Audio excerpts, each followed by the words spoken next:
the fifth objective defined in the CSIP is efficient and effective acquisition and deployment of existing and emerging technologies.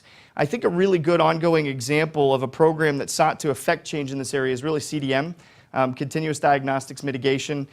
Clearly, this is a cybersecurity event in the DC metro area. We're not going to go by without talking about CDM. So I figure we'll start right there.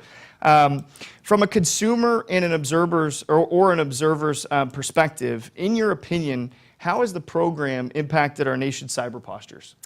I think it's greatly improved our cybersecurity posture, and it's continuing to do that every day. We are still in phase 1.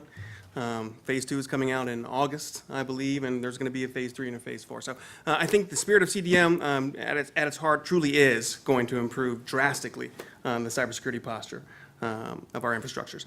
I think, I just a caveat up front. I am a consumer of CDM. I do, I am a CISO of DHS, but I do not own the CDM program. So any of those disgruntled CDM consumers, if there are any out there, I don't expect that there is. Don't come asking me about it.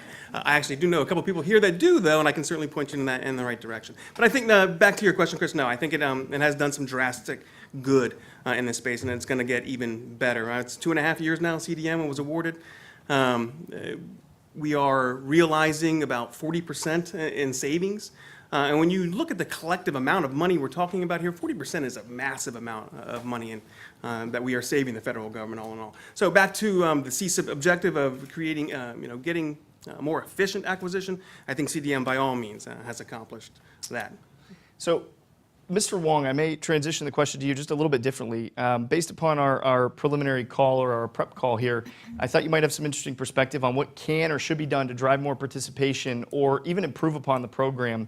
I think the discussion that we're hearing in the community is the budgeted spend is much lower than anticipated at the inception of the program. So I was wondering if you had some thoughts on how they might improve this moving forward. Yeah, so I mean, I wouldn't classify myself as a disgruntled CDM person, but CDM definitely has its challenges, right? So both from my time at USDA as FCC, I think some of the things that could be improved on CDM in terms of adoption rates would be, I think, the first phase is the rollout for the assets inventory. So I think one of the things that was missed was, okay, we're rolling out new technology, but we don't have the work staff or the workforce to kind of help supplement that, right? So it's great to roll out technology, but as all IT implementers here know, it's not just technology that you need the workforce to help move some of that things as well. So I understand that's kind of in the phase 2 and phase 3 portions of it. So I'm definitely looking forward to when those things get rolled out.